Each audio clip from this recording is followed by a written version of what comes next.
Yes #90స్లో మధ్యతరగతి చంద్రశేఖర్గా అయినా, కోర్టులో భయపెట్టే మంగపతిగా అయినా 100% కాదు 1000% న్యాయం చేసి అండ్ ఇప్పుడు దండోరాలో మరొక అద్భుతమైన పాత్రలో మనల్ని అలరించడానికి రాబోతున్నటువంటి మా శివాజీ గారిని మాట్లాడవలసిందిగా రిక్వెస్ట్ చేస్తున్నాం. పాత్రికేయ మిత్రులకు, ఎలక్ట్రానిక్ మీడియా సోదరులకు, విచ్చేసిన అతిథులందరికీ కూడా పేరు పేరున స్వాగతం. అలాగే ఒక ఫోన్ కాల్ అడగగానే ఎన్నింటికి రావాలి అన్న ఒకే ఒక్క మాట, అంతా మించి ఏం లేదు. నా సోదరుడు Anil, thank you so much. ఈరోజు అనిల్ రావటం వల్ల ఈ సినిమాకి ఇంకా కొంతమందికి, ఇప్పటిదాకా ఎంతమందికి రీచ్ అయిందో ఇంకా కొంతమందికి గట్టిగా రీచ్ అవుతుంది. అది అందుకే కొంచెం గెస్ట్లు వస్తే సినిమా ఇంకా వెళ్తుందని ప్రొడ్యూసర్ ఆశపడతాడు. కంటెంట్తో పాటు ఇది కూడా చాలా ఇంపార్టెంట్. ఇంకా నా విషయానికి వస్తే, నేను చిన్నప్పటి నుంచి నాకు ఆ డప్పు సౌండ్ వింటే ఒళ్ళు పొంగిద్ది, ఆగదు, అస్సలు ఆగదు. అమ్మతోడు నేను అన్నీ మర్చిపోతా,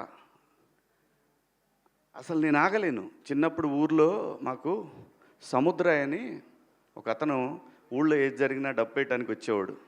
తప్పెట అంటాం మేము, తప్పెట వేసుకొని వచ్చేవాడు, అన్నీ అనౌన్స్ చేసేవాడు. అతనితో పాటు వెనకాల పరిగెత్తుకుంటా డ్యాన్స్ వేసుకుంటూ వెళ్ళేవాళ్ళం.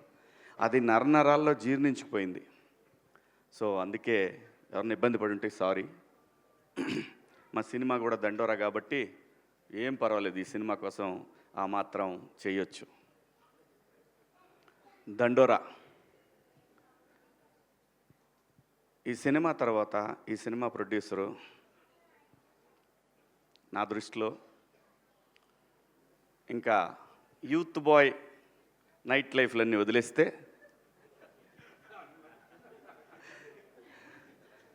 చాలా చాలా చాలా చాలా టేస్ట్ ఉన్న, ఆ పేర్లు ఉన్నవాళ్ళే, ఆ బెనర్జీ అనే పేరున్నవాళ్ళు, వాళ్ళ వైబు, వాళ్ళ థింకింగు.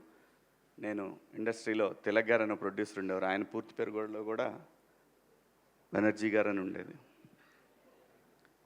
ఆ బెనర్జీ అంటే కమ్యూనిస్టులకు ఎక్కువ పెట్టుకునేవాళ్ళు ఈ పేర్లు. కమ్యూనిస్టుల ఫ్యామిలీస్లో ఉన్న వాళ్ళల్లో ఎక్కువ ఈ బెనర్జీ అనే పేరు పెట్టుకునేవాళ్ళు. సో చాలా చాలా చాలా అంటే అండి, సినిమా డబ్బులుంటే తీయొచ్చు, డబ్బులు ఎవరిని ఇస్తే తీయొచ్చు, కానీ కథను సెలెక్ట్ చేసుకుంటాడు చూసారా, అది అందరితో సాధ్యమయ్యే పని కాదు. 100% డబ్బులు మనం అన్ని బిజినెస్ల్లో బ్రహ్మాండంగా తోపులం బ్రహ్మాండంగా చేశామని అనుకుంటారు, కానీ భగవంతుడికి ఒక్కొక్కడికి ఒక్కొక్క టాలెంట్ ఇస్తాడు. డబ్బులు ఇవ్వకపోవచ్చు, డబ్బులు అవే వస్తాయి. సరస్వతి ఉంటే లక్ష్మి నడుచుకుంటూ వచ్చేస్తాయి. అంటే అలానే ఆయన దగ్గర డబ్బు లేదని కాదు నా ఉద్దేశం. కథని సెలెక్ట్ చేసుకోవటం దగ్గరే ఏ ప్రొడ్యూసర్ సక్సెస్ అయినా కానీ దానికి పునాది అదే. అలాంటి ఐక్యూ ఉన్న, దండిగా ఉన్న నిర్మాత బెన్నీ గారు. డెఫినెట్గా ఈ సినిమా తర్వాత ఆయన్ని చూసే విధానం మారిపోద్ది.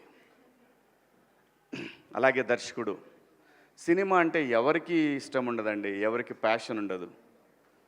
తన కెరీర్ని అమెరికాలో తన స్టూడెంట్ లైఫ్ని, తర్వాత తన జాబ్ని ఎంజాయ్ చేసిన తర్వాత, తనంటూ ఇంకా నేను బతకగలననే ధైర్యం వచ్చిన తర్వాత సినిమా కోసం తనకున్న అన్నీ వదిలేసుకొని సినిమా మీద ఉన్న ప్యాషన్ తోటి ఒక మంచి కథ రాసుకొని, మంచి కథ అంటే అండి, ఈ సినిమాకి ముందు చెప్పాల్సింది, ఇది చాలా బాగా రాసిన స్క్రిప్ట్ అండి. నాకు కథ అంతా తెలిసినా సరే థియేటర్లో నేను చూశాను. మీరు మా ఆర్టిస్టులు ఎంతమంది చూశారో నాకు తెలియదు. సినిమా నేను చూశాను. ఎక్కువ చెప్తే ఓవర్ అవుతుందేమో అనే భయం కూడా ఉంది లోపల. కానీ నేను నా రీఎంట్రీ తర్వాత డబ్బులు నాకు చాలా అవసరం, నాకు కూడా చాలా అవసరం. నాకు 2 పిల్లలు, మీకు తెలుసు, వాళ్ళని చదివించాలంటే ఎన్ని ఇబ్బందులు ఉంటాయో. అందులో సినిమా యాక్టర్ కొడుకనగానే వాడికన్నా నేను ఎక్కువ ఆలోచిస్తే ఇండేమని అనుకుంటారేమనే అదొకటి. బట్ లక్కీలీ అలా ఆలోచించే పిల్లలు కాకపోయినా కానీ చదువులకి చాలా అవుతుందండి ఈ రోజుల్లో. అలాంటి పిల్లలు అనేసరికి మారిపోయింది నా ఆలోచన. అలాంటి సిచ్యువేషన్ ప్రతి తల్లిదండ్రికి ఉంటుంది. అలాగని చెప్పి ఆ తల్లిదండ్రులు వాళ్ళ పిల్లల్ని అంత ఈజీగా వదిలేరు. సినిమా దేని గురించి మాట్లాడుతుంది? అనే దాన్ని నాకు అతను స్క్రిప్ట్ చెప్పినప్పుడు ఒక క్యారెక్టర్ కనెక్ట్ అయ్యానండి. నేను ఒక క్యారెక్టర్ కనెక్ట్ అయ్యాను. నా పాత్ర చాలా బాగుంది, సినిమా నా చుట్టూనే తిరుగుతుంది. కానీ అప్పటికి టెంప్ట్ అవ్వాల నేను. ఎందుకంటే నేను ఇండస్ట్రీకి వచ్చి రీఎంట్రీ మళ్ళీ వచ్చిన తర్వాత ఆ డబ్బులు అనే పదాన్ని పక్కన పెట్టి 13 సంవత్సరాలు నేను సర్వైవ్ అయ్యాను. ఇంకా నాకు డబ్బులు కాదు కావాల్సింది, నాకు ఇంత పేరు ఇంత రెస్పెక్ట్ ఇస్తున్న వీళ్ళకి గౌరవం ఇవ్వాలి, మంచి సినిమా అయితేనే చేద్దాము, లేకపోతే పుట్టించినోడికి తెలుసు ఎలా తీసుకుపోయేవరకు ఎలా నడపాలనేది ఒక బలమైన ధైర్యం వచ్చిందండి నాకు.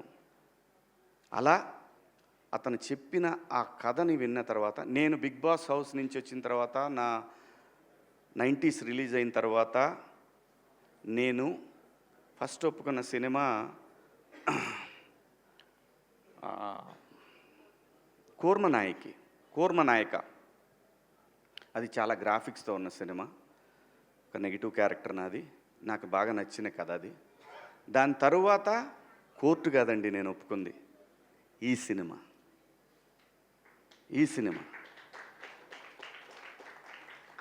దీనికి పురిటి నొప్పులు ఉన్నాయి, లేవంటలేదు. ఆ కారణం చేతనే నాని గారు తొందరగా అయిపోయింది, కానీ బెన్నీ కదా కొంచెం కష్టం ఉంటుంది. ఉండాలి, ఉంటేనే రెస్పాన్సిబిలిటీ ఉంటుంది, లేకపోతే కష్టం. అలా ఈ సినిమా 90s చేసిన నవీన్ మేడారం అని ఆయన నిర్మాత, దానికి సిరీస్కి ఆయన ద్వారా వచ్చారు ఈయన నా దగ్గరికి. ఈయన వచ్చినప్పుడు ఫస్ట్ నాకు పిచ్ డెక్ పంపించమని చెప్పాను నవీన్ మేడం, అది పంపించారు. ఆ తర్వాత ఆయన కథ చెప్పారు, వచ్చి నాకు కథ చెప్పారు. అదంతా వింటున్నాను కానీ నేను ఎక్కడ టెంప్ట్ అవ్వలేదు. ఓకే బాగుంది, బాగా రాసుకున్నాడు.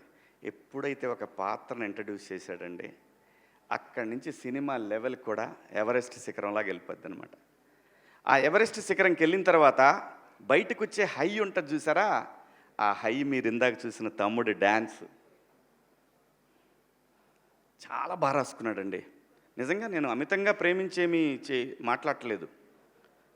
సినిమా తీసేవరకే ప్రేమిస్తాను నేను. సినిమా తీసిన తర్వాత అది ఎడిటింగ్ రూమ్లోనైనా థియేటర్లో నిర్దాక్షిణ్యంగా దాన్ని నేను హేట్ చేసినంత ఎవరు హేట్ చేయరు. అబ్బా అంట మా వాడు ట్రైలర్ చేసిన అబ్బాయి అక్కడక్కడ లూజ్ ఫ్రేమ్స్ ఉన్నాయో అన్న పెద్ద కొంచెం టైట్ పెట్టొద్దు, తెలీదు మరి ఎవరో ఏమంటారో, బయటికి వెళ్తుంది ఫస్ట్ మన బిడ్డ బయటికి వెళ్తూ ఉంది ఫస్ట్ టైం అని చెప్పి ఆ భయం ఉంటుంది. ఆ భయంతో చాలా చెప్తాం. నేను మళ్ళీ సినిమాలు చేయటం మొదలుపెట్టిన తర్వాత నాకు అందరు కొత్త డైరెక్టర్లే వచ్చారు. అన్ని కంటెంట్ ఓరియంటెడ్ ఫిల్మ్సే. ఏ ఫిలిం కూడా డబ్బుల కోసమే, డబ్బులు తీసుకుంటున్నాను, డబ్బులు తీసుకోవట్లేదు, మళ్ళీ అలాంటి మాటలు మాట్లాడకూడదు. డబ్బులు కావాలి కదండి అని అలా బతిలాడుకొని తీసుకుంటున్నాను, అది వేరే విషయం. కానీ ఆ కంటెంట్ విషయంలో మాత్రం నో కాంప్రమైజ్, నో. ఈ సినిమా ప్రతి ఒక్కళ్ళని చాలా సినిమా రిలీజ్ అయిన తర్వాత రేపు లేదంటే ప్రీమియర్స్ పడ్డ తర్వాత జర్నలిస్ట్ సోదరులు ఉన్నారనే పెద్ద ధైర్యం అయితే నాకు ఒకటి ఉంది. ఎందుకంటే మీరు రీసెంట్ డేస్లో వాళ్ళు మీరు చూశారు, ఒక ప్రీ వెడ్డింగ్ షో కానీ ఆ తర్వాత వచ్చిన 2-3 సినిమాలు కానీ వాళ్ళు బ్రహ్మరథం పట్టిన విధానం, అది ఇండస్ట్రీకి శ్రీరామరక్ష, నిర్మాతలకి శ్రీరామరక్ష. అలాంటి ఒక ధైర్యం నాకుంది. ఈ కథని వాళ్ళు ఎలా చూస్తారనే దాంట్లో నేను సినిమా చూసా. సినిమా అద్భుతంగా వచ్చింది. ఇది మార్నింగ్ షో వరకే ఈ వారం చిన్న సినిమాలు ఏం రిలీజ్ అవుతున్నాయి అని మాట్లాడుకునే వాళ్ళకి మాత్రం ఈ వారం చిన్న సినిమాల్లో ఇది ఒక చిన్న సినిమా. కానీ 25th సాయంత్రానికి ఇది చాలా పెద్ద సినిమా.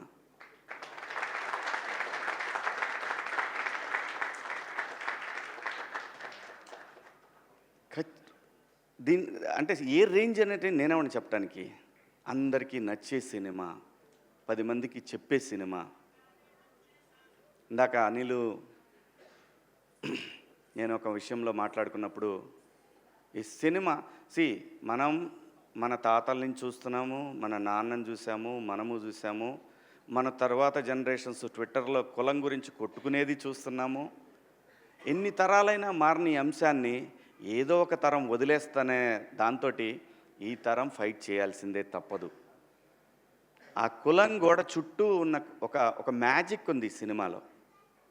ఆ మ్యాజిక్ని ఫస్ట్ డే కాపీ చూసేటప్పుడు నేను సినిమా అంటే ఈ సినిమా తర్వాత నా రెమ్యునరేషన్ ఎంత పెరిగి దాంతో కాదు, నా జడ్జిమెంట్, నేను మళ్ళీ సినిమాలకు వచ్చే కదా, నా జడ్జిమెంట్ కరెక్ట్గా ఉందా లేదా అనేది తెలుసుకోవడానికి నేను చేసే ప్రయత్నంలో డైరెక్టర్ గారిని అడిగాను, మురళి గారు మీకు ఒక ఆత్మ ఉంటుంది, సోల్ మీద మీకు మాట చెప్పుంటుంది. ఫస్ట్ టైం నువ్వు సినిమా చూసుకున్నప్పుడు చెప్తుంది. ఏ డైరెక్టర్కైనా సరే, అది ఫెయిల్యూర్ అయినా హిట్ అయినా ఏ డైరెక్టర్కైనా ఒకటి అనిపిస్తుంది. మీరు నాకు చెప్పిన కథని ఒక 75% తీసారా? ఇది ఎందుకు అడిగానంటే, యాక్చువల్ 50 తీస్తే చాలు ఈ సినిమాకి. 75% తీశానని మీ ఆత్మ చెప్తుందా మీకు అని అంటే, ఆయన అన్న ఎగ్జాక్ట్ వర్డ్స్, సార్ అందరూ ఓవర్వెల్మింగ్గా ఉంది సార్, భయం వేస్తుంది నాకు, కానీ నేను ఒక 80% తీసా అనుకుంటున్నాను సార్ అని అన్నారు. ఎగ్జాక్ట్గా ఇదే మాట మాట్లాడారు ఆయన. చాలు 50 తీస్తే చాలు, నువ్వు 80 అనుకున్నావు అంటే ఖచ్చితంగా 60-70 దాకా వచ్చి ఉంటుంది, అది ఏం ప్రాబ్లం లేదు. చాలా మంచి సినిమా తీశాడండి. ఇలాంటి సినిమా మీరు ఆదరించాలా వద్దా అనే విషయం ప్రేక్షకులది. అడగాల్సిన బాధ్యత మాది. అలాగే మీడియా మిత్రులు మరొకసారి ఖచ్చితంగా అడగాల్సిందే. అలాగే ఈ సినిమాలో పనిచేసిన టెక్నీషియన్స్ వెంకట్ గారు కానివ్వండి, సృజన తను కానివ్వండి, మార్క్ రాబిన్ గారు కానివ్వండి, అలాగే ఈ సినిమాకి పనిచేసిన ఎడ్వర్డ్ ద టోపీ మ్యాన్ చాలా చాలా చాలా కష్టపడ్డాడండి తను కూడా. అంటే ఆర్టిస్టుల్ని ప్రొడ్యూసర్ని మేనేజ్ చేయటం అంత ఈజీ కాదు. చాలా చాలా డీసెంట్గా డిగ్నిఫైడ్గా బిహేవ్ చేసి సినిమాని ఎక్కడా కూడా తగ్గకుండా నీట్గా ఒక కాపీ దాకా వచ్చేటట్టు పనిచేసి తను కానీ, మేనేజర్గా పనిచేసిన మా రెడ్డి గారు కానీ, ఇలా అందరూ ప్రతి ఒక్కళ్ళు అండి మా ఆర్టిస్టులు అందరూ, సుబ్బారావు గారు, మిగతా మా రాఘవేంద్రరావు గారు, జూనియర్ రాఘవేంద్రరావు గారు, అందరండి. ఇతను చూస్తే కోపం వస్తుంది, మీకు చంపేద్దాం అనిపిస్తుంది రేపు సినిమాలో. అలాగే ఆయన సుబ్బారావు గారిని చూసిన మిత్రులు, ఆయన్ని చూసిన, ఇదిగో ఇతను చూస్తే ఇతను కనపడితే ఎక్కడ కనపడతాడని అడుగుతారు. ఉంది, చాలా మ్యాటర్ ఉందండి సినిమాలో. చాలా బాగా తీశారు సినిమాని. ఖచ్చితంగా చాలా మంచి సినిమా. ఈ సినిమాలో మేము పనిచేసామని చెప్పుకొని ధైర్యంగా ఆర్టిస్టులు అందరూ చెప్పుకునే సినిమా. ఈ సినిమాలో నాకు బాగా నచ్చిన పాత్రల్లో బిందు మాధవి గారి పాత్ర ఒకటి. ఏమండి, మన దగ్గర చాలామంది ఆర్టిస్టులు ఉన్నారండి, చాలామంది. ఎట్లాంటి ఈగోకి పోవసరం లేదు. మనిషి జీవితమే ఈగోల మయం. ఎలాంటి ఈగోలు పోవాల్సిన లేదు. మీరు పాత్ర ఇచ్చి చూడండి, భారతదేశంలో ఏ నటుడికి తగ్గకుండా పనిచేసే ఆర్టిస్టులు ఇక్కడ ఉన్నారు. బయట భాషల్లో వాళ్ళు బాగా చేయరని కాదు, వాళ్ళు మంచి ఆర్టిస్టులు కాబట్టే మన వాళ్ళు పెట్టుకుంటున్నారు. నేను ఎవరిని కూడా, ఇక్కడ భాషా భేదాలు లేవు, కానీ ఇక్కడ బోల్డ్ టాలెంట్ ఉందండి.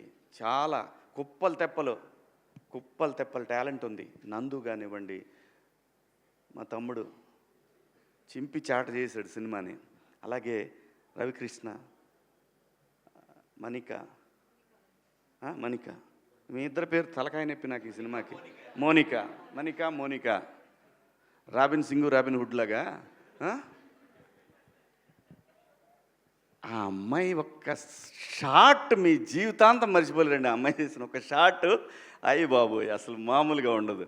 అలాగే చాలా ఉన్నాయండి, చాలా చెప్పుకోవాలి ఈ సినిమాలో. అందరూ బాగా చేశారు. నేను ఎలా చేశాను అనేది మీరు అందరు రేపు సినిమా చూసి చెప్తారు. Thank you so much. మీ అందరికీ పేరు పేరుని ఇంకెవరన్నా మర్చిపోయానా? ఎవరిని మర్చిపోలేదు.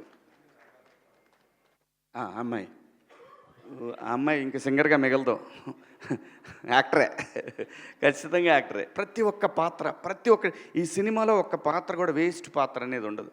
అంటే గ్రూపులో ఏదో పెట్టారులే, ఫ్రెండ్స్ ఉండాలి కాబట్టి ఫ్రెండ్స్ పెట్టాను. సత్యన్ అని ఇంకో క్యారెక్టర్ ఉంటుంది, టీ మ్యాన్. ప్రతి ఒక్క పాత్ర. ఇప్పుడు ఎందుకులే అమ్మా ఇవన్నీ. అందరూ బాగా చేశారు. గట్టిగా దండోరా వినపడుతుంది. దేశమంతా, రాష్ట్రం అంతా, ప్రపంచం అంతా వినపడుతుంది. Thank you so much. ఈ సినిమాలో అవకాశం ఇచ్చిన బెన్నీ గారికి, అలాగే డైరెక్టర్ గారికి, ప్రతి ఒక్కళ్ళకి. అన్నిటికన్నా ముఖ్యంగా ఈరోజు ఈ స్టేజ్కి ఒక గ్లామర్ తీసుకొచ్చిన నా సోల్ తమ్ముడు అనిల్, థ్యాంక్ యూ. అబ్బాయి అని పిలుచుకుంటా నేను. మా పిల్లల్ని కూడా అబ్బాయి అని, ఎరా అని పిలుచుకుంటా, కానీ అబ్బాయి అని పిలుచుకుంటా నేను. సో తను రావటం నిజంగా చాలా చాలా చాలా కళొచ్చింది స్టేజ్కి. Thank you so much Anil, thank you, love you. Kasarla Shyam గారు, అమ్మా ఇతను మళ్ళీ నేషనల్ అవార్డు కొడతాడు, గ్యారంటీ, డౌటే లేదు. ఏం డౌట్ లేదయ్యా. 200% దీనికి నేషనల్ అవార్డు రాకపోతే ప్రజలు తిట్టుకుంటారు. అది వాళ్ళకే వదిలేస్తున్నా. Thank you so much. Thank you అండి. Love you.